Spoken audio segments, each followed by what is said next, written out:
Welcome back to another episode of Cheaper Than Therapy. Today we have with us Krista Berlincourt, and Krista is the CEO and co-founder of Kenshō Health. We're so excited to talk to her. A company that is focused on bettering the lives of people by making wellness experts accessible. We're so on board with that, Krista. Yep.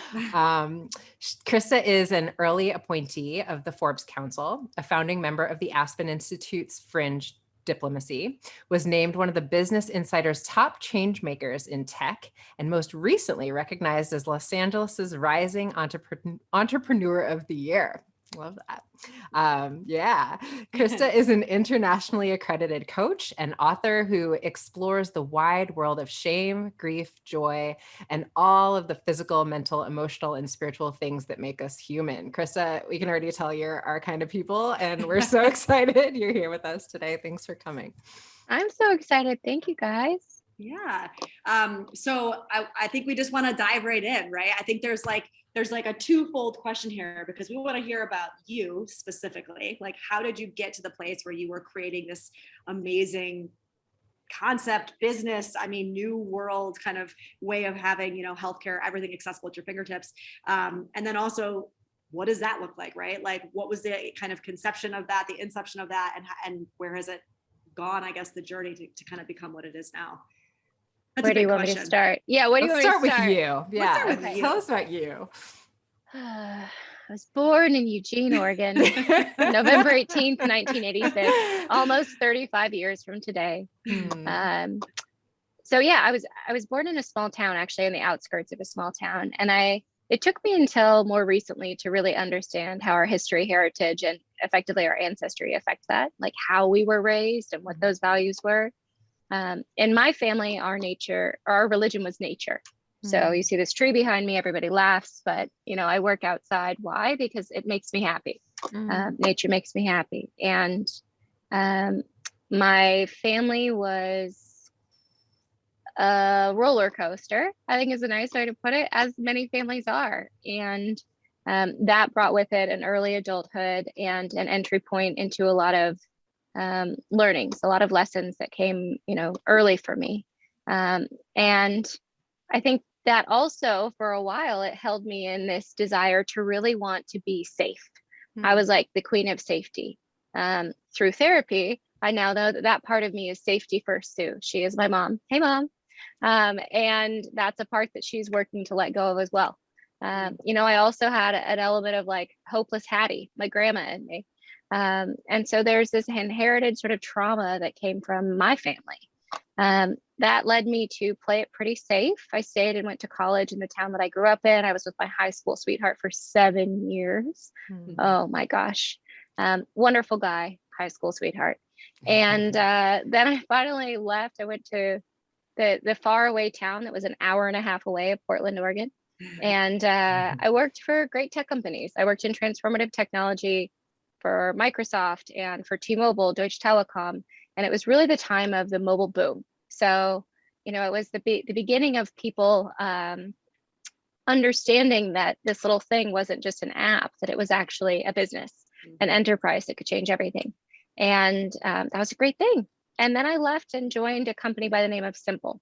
And that company, I would say, changed my life. I hope that the company I'm building now will do the same for people who come to join us. But, it snatched me up when I was 25, and I joined as the head of marketing for a company with, 5 other male co-founders who could not have been more supportive, better big brothers to really show me the world. And that's kind of when life took off. I started traveling a lot. I joined, the Aspen Institute, and the company was acquired only 2 years after I joined. So it was a really fast trajectory. And because of that really fast trajectory, I burnt out.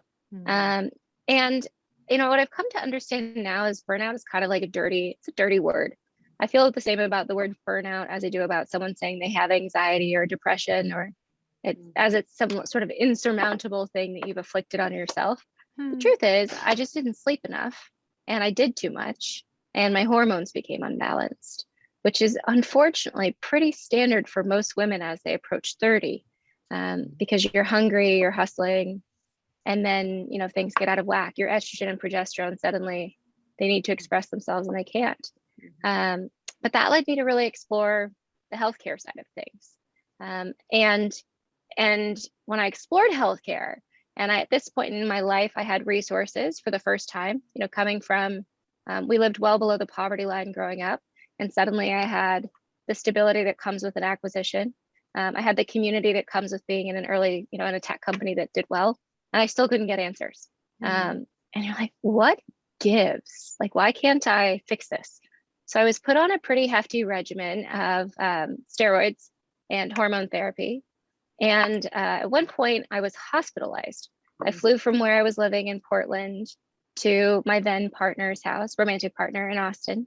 I did long distance for 3 years because, like, why not add another variable for exhaustion? Like, yeah, and I was going to New York twice a month. It's like the Bermuda Triangle. And when I got to Austin, I was having chest pain, and I was already performing. I was already really following the hormone regimen from the allopathic, from the conventional doctors. And I thought I was having a heart attack. And I was like, am I really 28 and having a heart attack? Is that even possible? I'm not even stressed out. And when I went to the hospital, they informed me that it was just that my hormones were so low that my cortisol had reached zero, bottom line. And because of that, I couldn't get it back. Like, it couldn't increase. It needed more stability. And so they said, we actually just have to give you more hormones more often forever. Whoa. And forever is just such a heavy as word. A 28-year-old, I mean, geez. Yeah, you're like, I'm not even unhealthy. I just, something's wrong. And so that led me to holistic. Wow.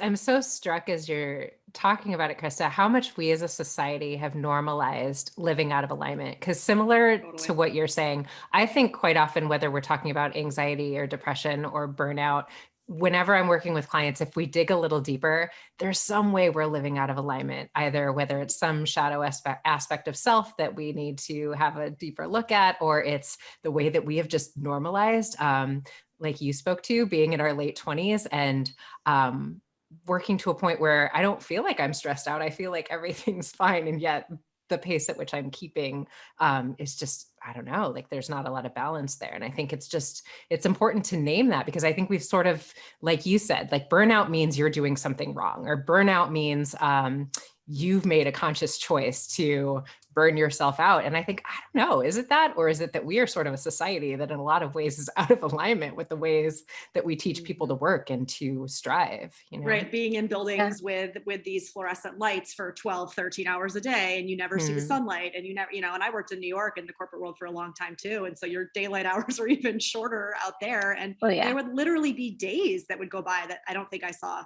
the sun. It's crazy the kind of effects that can have on you. Yeah, I think, I look at it now and I'm like, would I do anything different? Right? There's always like that question, like, not a damn thing. Yeah. If I went backwards in my career, is my aspiration after this company to go build more and more and more and more? No, it's to enjoy life also. But it's to enjoy life now. So now the expression of my long days building a company is, living in a treehouse, because it makes me happy. And that's how I counterbalance the, really high energy output. But I think the question that it's something that only women do. Did you know that women preposition the things we say with, I think, and just say it. It's pretty magnificent. Sounds right. Yeah, I know. But we, as people, we label ourselves as being broken. And that's, the piece that's cheaper than therapy. I wish that I would have known that so much sooner, is like, you're great, and there's something that's out of alignment. And so it's not that you were working too much because you are flawed. It's not that I was burnt out. It was that something just wasn't computing right. Like the math was wrong. And at that time in my life, I didn't know how to look at that holistically. And I remember going to a naturopath for the first time, which was covered by my insurance because I lived in Oregon and we were a progressive employer. There's 13 states in the country that actually cover naturopathy as primary care providers. So, covered by insurance, and they can route you to everyone else. That's amazing. And I sat down and they gave me this life wheel, and I was like, what's this? And I filled it out and I thought, 8 elements of well-being. I really only had my relationship and my job. I was lucky if I slept. And those were the two things that I was prioritizing above all else. Mhm. And I think, for me, that was a wake up call, followed by many others after. But it's had so much to do with the way that I've served clients. I imagine the way you serve clients, and certainly the way that we've built Kenshō.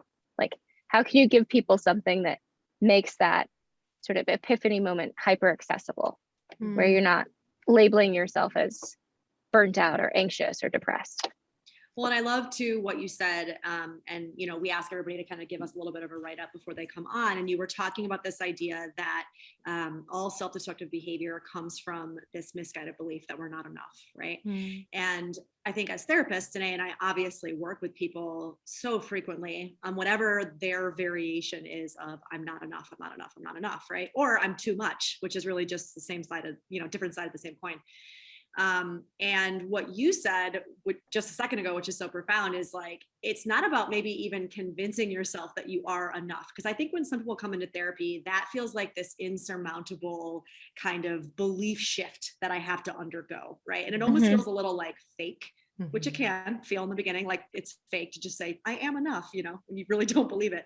But what you just said was, maybe instead of thinking, I'm paraphrasing, maybe instead of thinking it's not about I'm not enough, it's like something's just out of alignment. Like, maybe it's just that simple, y'all. Like, and maybe what's out of alignment isn't even me. It's the society and the norms that society has created. Like, so much of what Chris is saying, like, how many people live that way, Right. Yeah, I think, it's like, what if it's just not right for you instead of enough? Is it just, if you look at the composition of your life and there's a big divot because there's a lack of love or a lack of space for learning and growth, or a lack of time for family, or an absence of intimate connections with friends, like, of course you're going to feel crappy. Your wheel can't roll. It has a significant imbalance. And unfortunately, particularly America, it is truly unique in the way that we approach that, and saying, like, you are wrong, this is flawed, you need to pay for a solution, you need to fix yourself, you need to buy something, this supplement, this pill, this take a pill, even supplementation, even like, go buy this class, do this thing. It's, what if you just give people the tools and partnered support for self-belief in order to think, wow, I just need to shift some things around, and the added perspective of another person who's invested in my healing could be really great. Yeah. So as you started to investigate this holistic world a little bit, what did you start to understand about yourself? Oh man, back then, that was a journey. I think it was really understanding. I just started to understand myself more. In some ways, I don't think it was about the what as much as the sum and substance of it, and creating a place of quiet so that I could hear myself. That was the most profound learning. And it's something that I'm being reminded of all the time. I need space to be quiet, and that's different for every person. If you were raised in a hustling, bustling city and you love it, and the chaos and the energy, and you go into nature and you feel stifled and, dead inside, I get it. Like, mine's just the opposite. So I need the nature in order to go hear who I am at the end of the day. And it makes me a better person for me and for everyone else. And I learned that it's okay to have needs.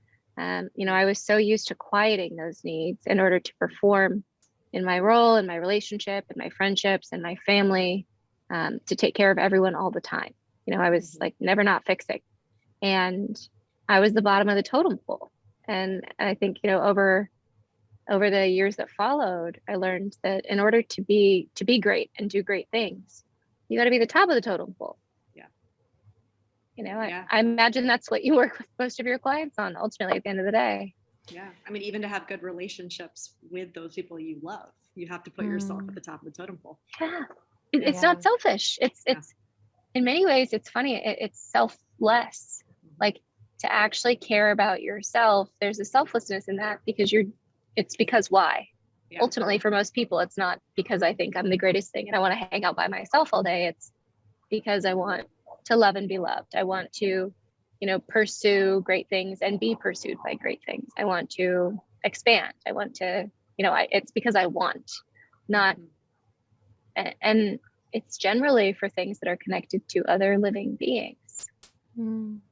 Yeah. I just loved how much you talked about, this journey into holistic healing was really about getting to know myself. I think so much of what Vanessa and I are constantly talking about in terms of the work we do with clients is really around how do I get to know myself a little bit more in terms of getting to know my nature, getting to know my needs. Yeah, what feels true for me, aside from whatever I've been conditioned to believe should be, like that I should be able to thrive in a city if that's not the truth of how it actually feels. But that what I need and my nature are actually that way for a specific reason. A lot of times I love to say that's where our power lies, clearly for you, and like watching you in this treehouse and the way that you are sort of thriving in what you're building, tapping into that has been a real catalyst for you being able to serve in the world, It also took me a really damn long time to own it. It doesn't mean that I don't love European cities, or even, I think European cities far more than American cities, but like, I love art, I love culture, I love music, I love people, I love learning, I love really intense, smart people. I love moving quickly for periods of time. But I remember when I moved to LA, I think it was my second day here, and I was connected to a friend through a friend and went to my first party, kind of dinner party gathering in Venice, and I was sunburned. And one of the guys was like, "Oh, fresh meat. She just moved here." And then another woman next to him was like, "You're really earthy." And I was just like, so offended. And then a few weeks later, a good girlfriend of mine, Carly Stein, who's also an entrepreneur, she has a company, Beekeepers Naturals. And she was like, she called me, she walked into the house for something and she said, "Oh, Earth Mama." And I was so offended. I was like, who are these people calling me earthy? I am a city person. I am refined. And it was this idea of, yeah, I can enjoy refinement, but ultimately in my soul, in my deepest truth, it's nature. But it took me 5 years to move into the damn treehouse. Well, and also, doesn't that speak to another part of this idea of like discovering self, which is not having to deny certain parts of ourselves for other parts of us to actually thrive, right? It's this yes and mentality. I can love cities and culture and fast, because I feel like you're speaking my language. Like I can love all of those things, and I can love sitting alone quietly outside for hours and love every moment of it, Yeah, in my experience, that has been the biggest learning. It's like, I think that there's some destruction, there is deep destruction in the way that the nomenclature, the lexicon that Instagram has given women of like, you can have, I can't even. Like, yeah, you can, and you are. Like, what do you mean you can't even? That's terrible. Or the idea of like, you can have it all. It's like, it's not about having, it's about just understanding that it all is what is needed to give you fulfillment and ease and joy. And it's not about being greedy, but like architecting your ideal life where, now I'm in Topanga. It's 17 minutes to Santa Monica and to my business partner's house. That's a great thing. The city's right there, but it's not my resting place. But that feels like a cultural language thing, right? Like even this idea of you can have it all, or like, I've been talking a lot with people about this idea of moms being superwoman, right? And like how detrimental that language actually can be. That feels also like part of the culture that we live in, the air that we breathe, right? Which is like have, do, rather than be still, rather than discovery, a lot of these more like feminine words and qualities and ways of being versus that very hyper masculine way of being, right? Yes. I mean, yes, as women, actually one of the women who works on my team, Carly, is out here this week, working on a big thing that we're launching soon that we're really excited about. And we were talking about, we had worked all day and we had gone on a hike to move our bodies while we were still working, and we had come home and we had made dinner while she was sending an email for us. And I was, looking through I'm chopping vegetables, and we were just doing. And then I was like, how do moms do it? How do working moms do it? How do you just get a nanny and your mother and your in-laws and you stop sleeping? Yeah. And then, all of the above, we started having that conversation though, which is like, why celebrate that? I don't know that we should celebrate we should celebrate moms. That's incredible. But we shouldn't celebrate the She what's the movie that Sarah Jessica Parker was in? It's like she's How got it does all. she do it? Or How does she do it? And you're something like that. she doesn't look happy doing it. Yeah, right, Like exactly. I don't know about how she does it, but like how does she feel doing it? She My favorite functions question. in survival mode all day, Yeah. every day, and then her child feels and suffers from that because she's Right. in survival mode, and her relationship with her children and her partner suffers from that because she's in survival mode, right? Et cetera, et cetera, et cetera. Totally. People are like wine o'clock. Like, oh, I'm Yeah. on my 6th coffee of the day and it's wine o'clock and I don't know why I can't sleep. And I'm like, I have got an idea and it is called stimulants. And I get it. But if your life requires you to have coffee and wine to wind up and wind down, like, why? What's going on in your daily life that there's not space for your body to follow its own circadian rhythm? Yeah. If you enjoy wine and coffee, go for it. I don't care.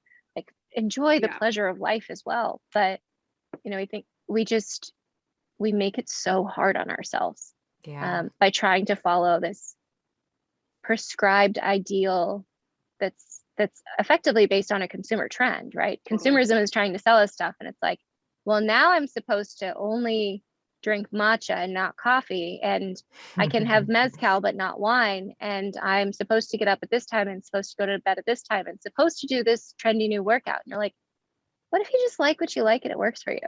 Yeah. Yeah, I love so much that you're bringing this up, Krista. I've been having this conversation with so many moms lately about, that here. that Anne Lamott quote that's sort of like perfectionism is the voice of the oppressor. And like, what if our activism is pushing back on this? I am never enough as a mother. I need to feel guilt because I'm carving out time for myself, that it is in any way serving my child, my relationships, for me to be this martyr around a life that I am like hating living. Literally, I can't tell you the number of women who I'm like, do you like your life? Like, it feels like you hate your life.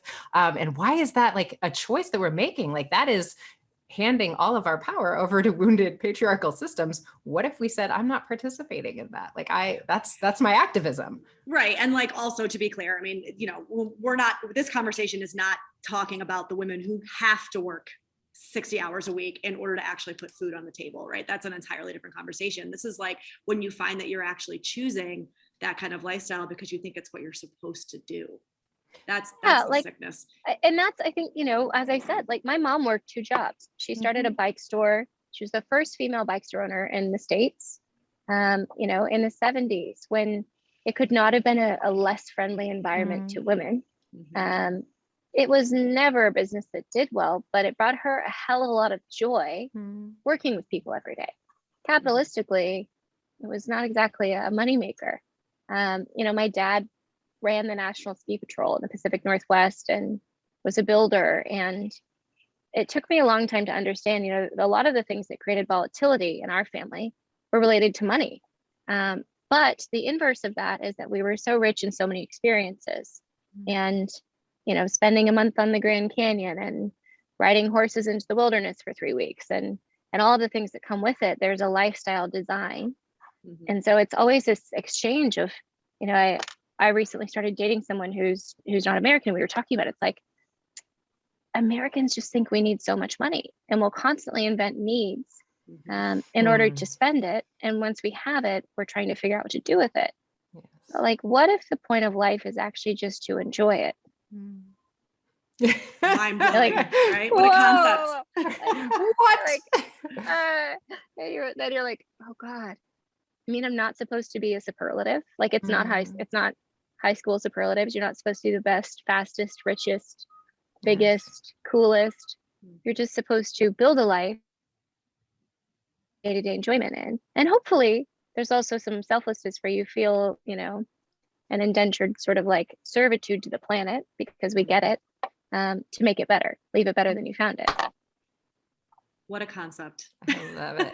I know I was talking to my business coach actually about this months ago where we were, I'm like putting all these things in place and I'm building these products and I'm this and I'm that. And I'm kind of going. And there was like one point where she was like, started kind of stripping away a lot of the things that I had on my like, quote unquote, to-do list or like what I wanted to do. And she's like, do you really want to do that? Or do you just feel like you have to be busy in order to be worth anything? Right? Because she's like, what I'm hearing, it's like almost like you're talking out of both sides of your mouth, because you're constantly talking about this desire to slow down, this desire to be with your children or your child, this desire, but then you're like, let me build. And it's like, I feel like that's not you. That's not coming from you, right? And let's get really real about, what do you want versus what do you think you need to be doing?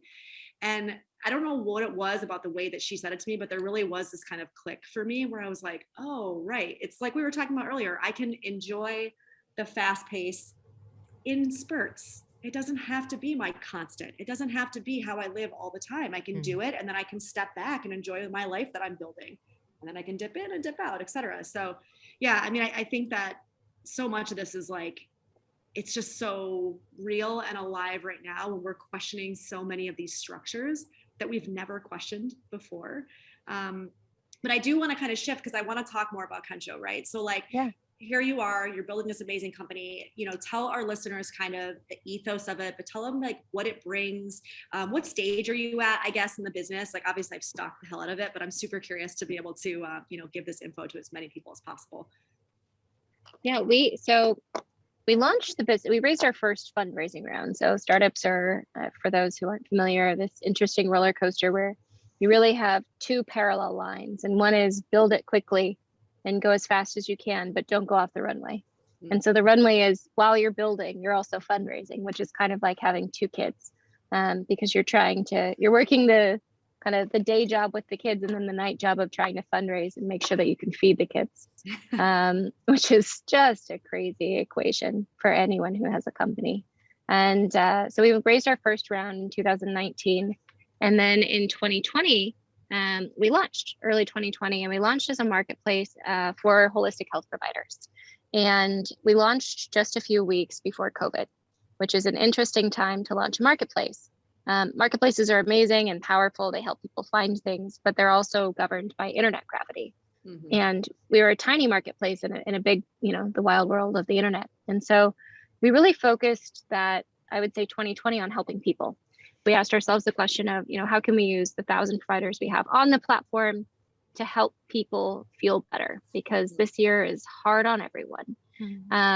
It was a roller coaster for us as a business, just really trying to ride the waves and know that whatever was meant to be would be. And ultimately, we then raised our next round this year from some great investors, and are well capitalized in a great place now. But we've also learned a lot of things about marketplaces and the dynamics of a business where, you're effectively trying to get the provider, the healthcare provider, to pay to see a patient, but the healthcare provider doesn't want to, because they ultimately have this feeling that they're just kind of entitled to seeing the patient. And so what we did is we really listened to our community.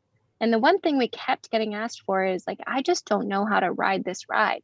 I don't feel well, and I wish someone would tell me what to do.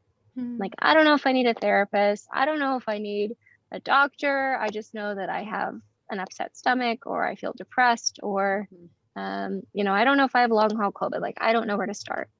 And all of that, I don't know, ultimately led us to this place where we're really excited to, early next year, we're launching health coaching membership subscription. And so a holistic health coach is really trained in integrative nutrition, but also in what I would call lighter touch, like cognitive behavioral therapy and transformative psychology. And so making that resource more accessible to people, where you're able to order tests and get some clarity into what's going on. You're able to work with a health coach on an ongoing basis. And if you need a specialist, we can route you to that person, because we have the nation's largest network of holistic providers. So I think companies like Parsley Health did a lot to sort of break ground in this new concept.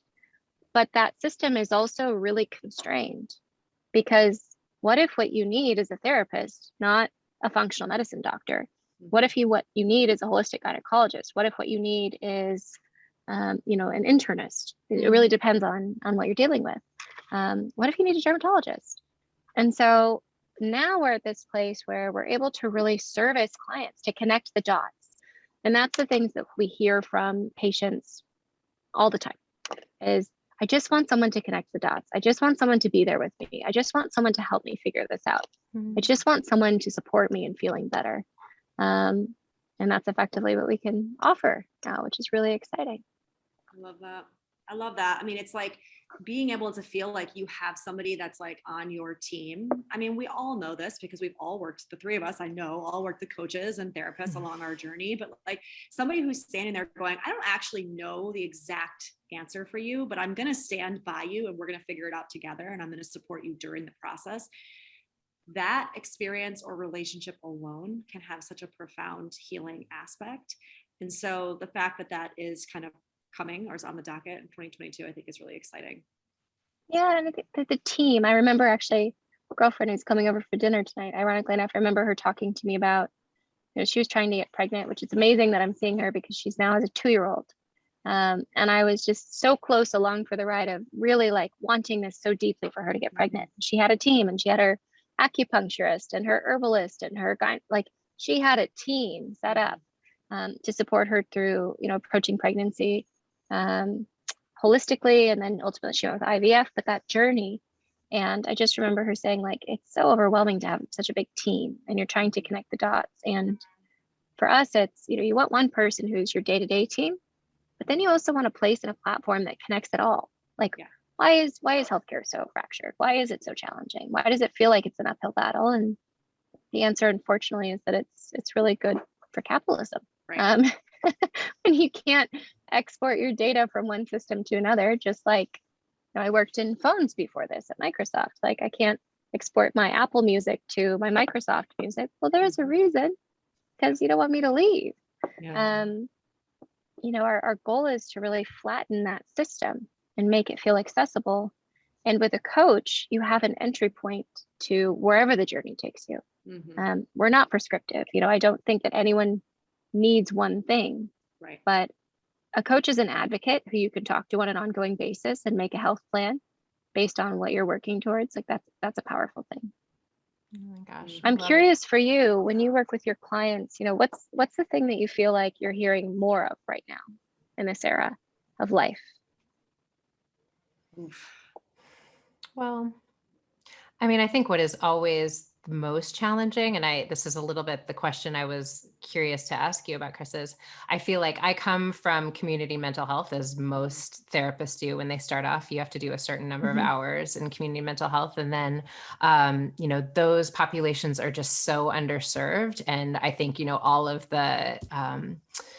the spaces that we worked in are sort of reaching out and, asking alumni to come back and help them, because there's just such a surge of people needing some sort of affordable mental health care. And our country is really not set up to make that easy for therapists. It is like a thing to work with insurance companies and follow up with super bills and, circle back around to where, they have denied claims, and it becomes like another full-time job. And so, especially in California, what I find is so many therapists say, we're going to be out of network. You can work it out yourself. And that feels like a deterrent to a lot of people, where, as I'm sure and have experienced, so often just making the call to a therapist is such a huge step for people. And then to make that call, and then this isn't under my insurance and it's going to be a headache, and then just forget it. Right. So I think a lot of times it's making it accessible and affordable to people at a time where I think an awareness of how much we need mental health support has surged beyond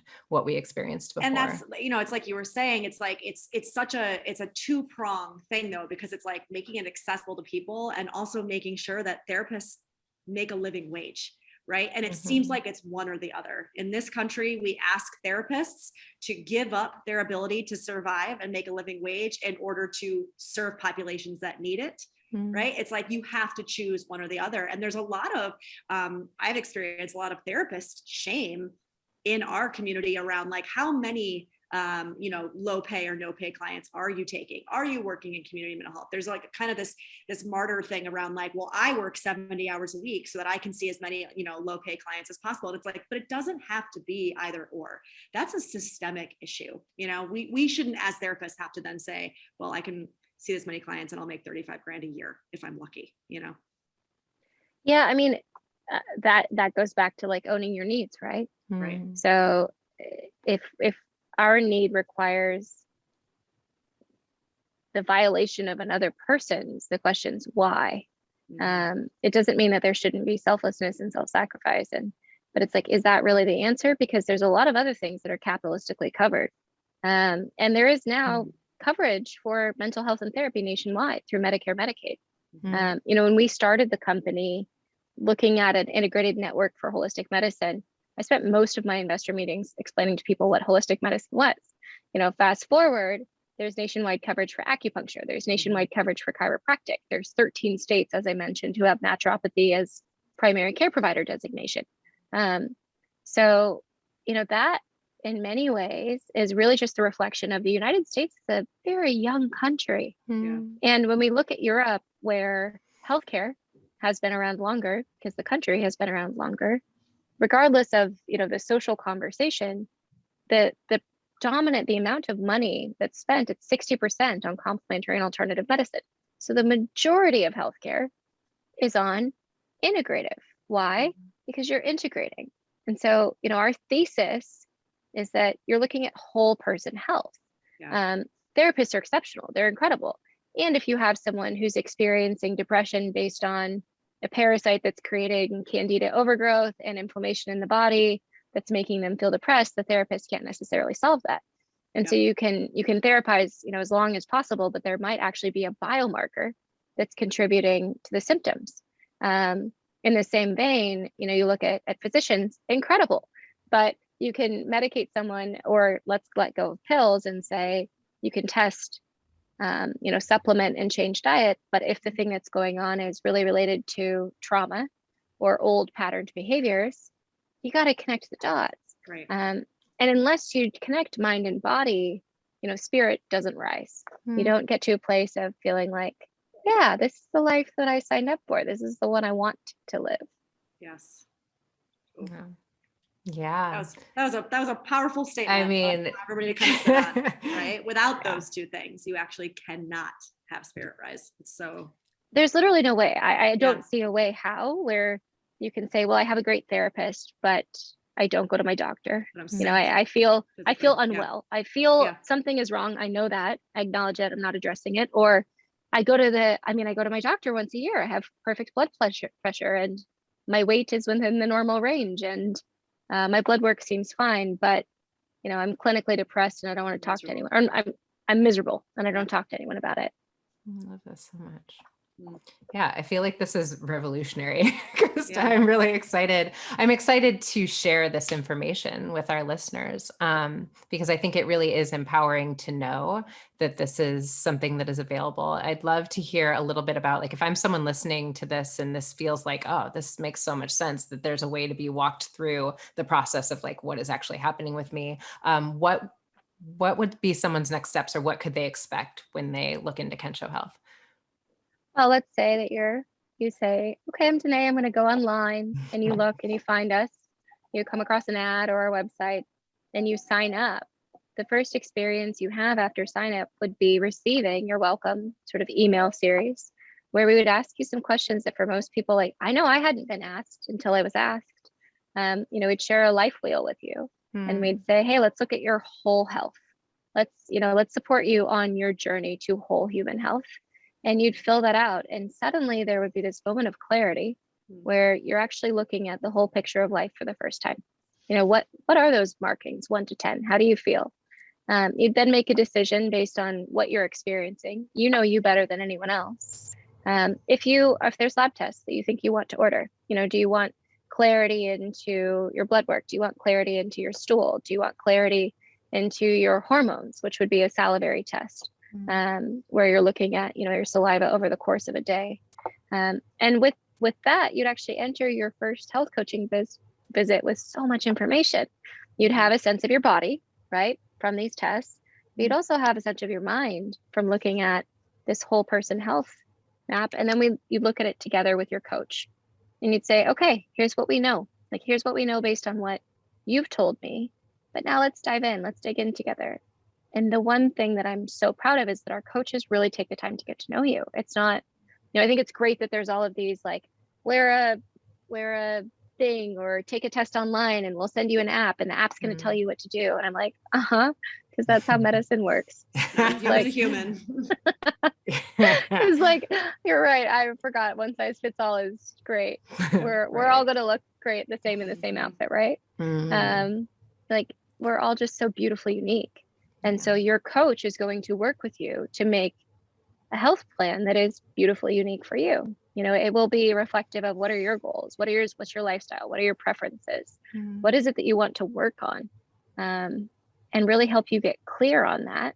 And if that is, you know, there's something from the physical health side of things that your tests suggest require deeper, more integrative care, well, welcome to the nation's largest network of holistic medical providers. We can route you out to that person. There's a referral network, and we can have an elegant handoff with your tests, where we can really broker that relationship in the same way that, you know, in the integrative system, or I'm sorry, the allopathic system, conventional medicine, as they call it, that your primary care provider does.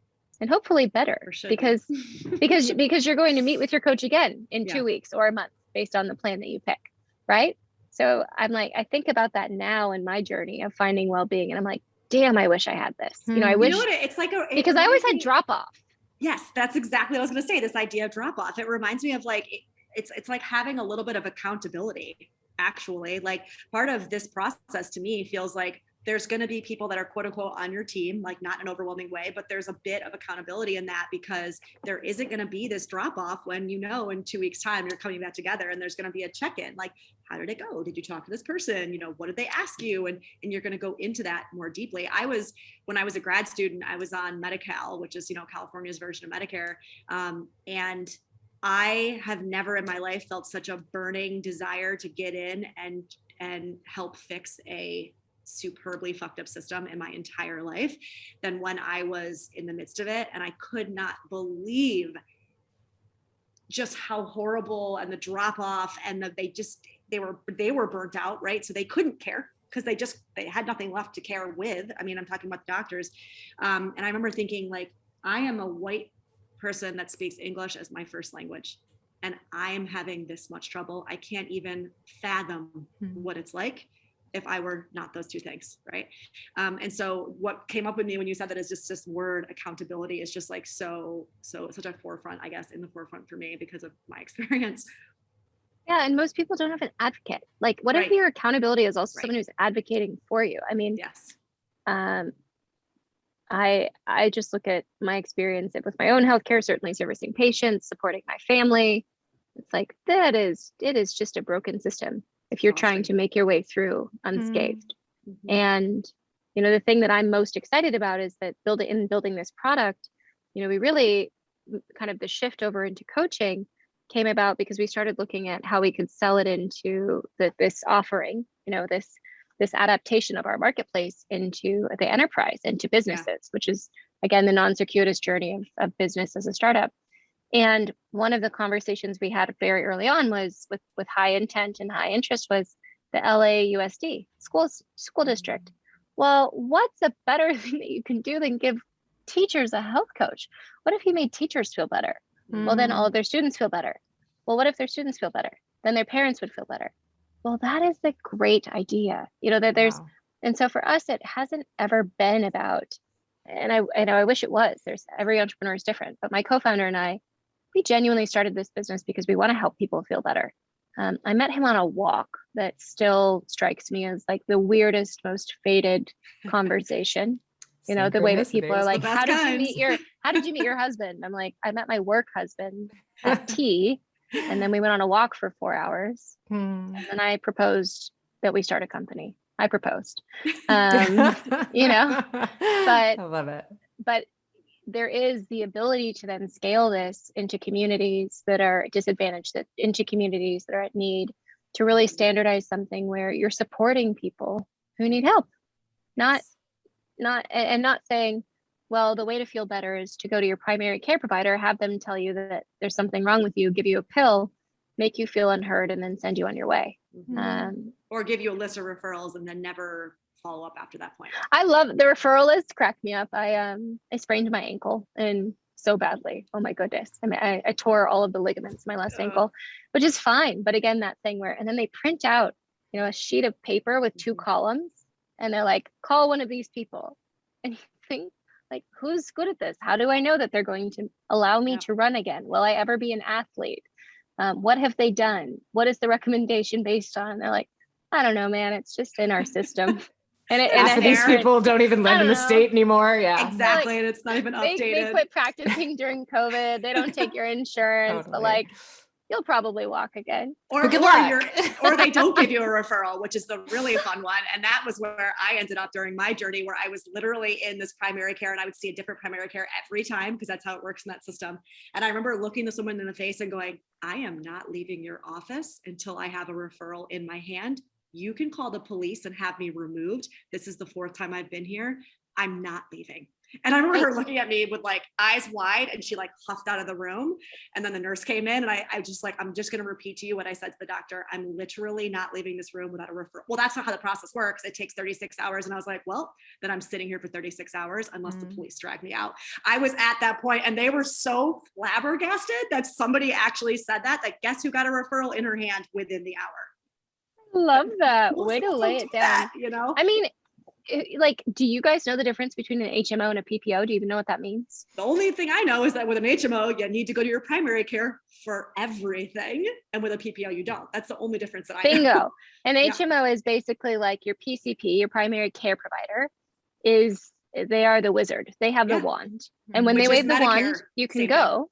thing. But if you're a PPO, it's a choose your own adventure. Mhm. So, choose your own adventure can feel a little bit ambiguous. You're like, where do I go? I don't know what to do. But having a layer, an interstitial layer of permission, where every time you want to do anything for your healthcare, you need to consult this one person. It's not that they're necessarily linked. I mean, your body is certainly linked, but me spraining my ankle miserably, being in Austin, Texas, and wondering like, now what do I do? And being told that I need to go to my primary care provider in LA in order to get a referral to a doctor in Texas. You're like, do you see the challenge you're presenting? Like, sir, anything about this feel crazy to you? I understand you, and I so understand you, but my foot is blue and I can't walk, so I'm pretty sure something's bad. So you want me to get on a plane? Was swollen shut, and I was like, Yeah. I'm sorry, you're not going to let me go see an optometrist. Why? It's my eye. Oh, you're fine. I'm like, I can't see. Like, what are you talking about? Yeah, it's crazy making. It's a system. I think, that my last company, we sought out we redesigned banking fundamentally. It was a question of like, how can you build a bank for the way that people work, not the way that banks wish people could work, which is like, people move quickly, they use a phone, they don't really want to talk to a teller, and they want to know where their money is at all times. Let's just build that. I think for us, we're rebuilding healthcare for the way that people work, which is they don't always feel good. They need to have answers, and they have both minds and bodies. Yeah. And if the two are in harmony and they're in alignment, then you'll feel great. And if something's not, then you won't feel great. I love it. Yeah. I could go on and on with you forever. I want to poke at all this and ask you so many questions. And I'm just so excited to know that Kenshō Health exists. I feel like for us to give as a referral, and certainly now for our listeners to be aware of, because I think this is phenomenal, Krista. I think you're going to change the way that we are able to support people in this country. So thank you for what you're doing, truly. Thank you. I'm so excited too. And we'll make sure that we give you a discount code to give your listeners like a free first month or something. I'll check with our team what we can do there, but definitely want to support as many people as we can. Amazing. So we have a lightning round of questions that we ask all our guests that we want to get to, if we can. Lay it on me. Okay. So who have been your greatest influences, mentors, people that have impacted you the most along your journey up to this point? My mom, my dad, my business partner, the CEO of my last company, Adam. He molded me very meticulously. My early mentor at Microsoft, Jill Bean. And I think school as a whole, my university experience and sort of the ability to flourish and explore. Beautiful. Where do you find yourself, or what do you find yourself doing when you are in a state of flow? So what's that thing that kind of, you can blink your eyes and an entire day goes by? I'm usually outside. I know that's shocking. And I'm generally writing. or riding a bike. So riding or writing. And if I'm writing, often I'm looking at water. Like 5 hours later, I've sat there and drank 5 bottles of water, looking at water, or riding a bike, or just with people I love. Like, and it doesn't really matter what we're doing. Having a great conversation like this, where you're learning so much about other human beings. And what breaks your heart, Krista? A lot of things. I honestly, seeing people who aren't happy, who aren't feeling, watching. I think there's a thing when someone reaches this place and they believe that the suffering simply is the way it is. They're like, well, that's just life. And I think, it doesn't have to be. Like the losing the fighting spirit, or losing the belief that you deserve to feel wonderful. Yeah, that breaks my heart. Yeah. And then the last one is very serious. What is your favorite food? Oh, let me check in with myself on that one. I think I'd say Brussels sprouts. It's a tie between Brussels sprouts and broccoli. Brussels sprouts. That was the first time. Brussels sprouts. There's like a way that you cut them directly in half, lay them on the pan flat in olive oil, so that they're pan fried for very briefly, like 8 minutes, and then just a little bit of lemon juice. I could eat that every day. This is a healthy woman. Okay, I'll try it. I hate Brussels sprouts. So I swear it's so good. We owe that genius to my ex-boyfriend. I was like, wow, you are just a culinary king. That is amazing. Oh, well, Krista, thank you so much for doing this. I think it's just really incredible to know that Kenshō Health is out there, and I'm just so excited to have this information. So thank you. Thank you both so much. It's been amazing. It's been really great chatting with you. Enjoy the rest of your treehouse day. I know. I want to be where you are. You guys will see in the video. It looks amazing. Next time you're in LA, we'll come up and have dinner. We are. Don't worry. Oh my gosh. Well, yeah. I mean, but you're, I guess, towards Topanga. Come up, have dinner. I mean it. Why not? We have to. We'll hit you up. All right. Bye. Thank you both. Krista. Bye. Bye.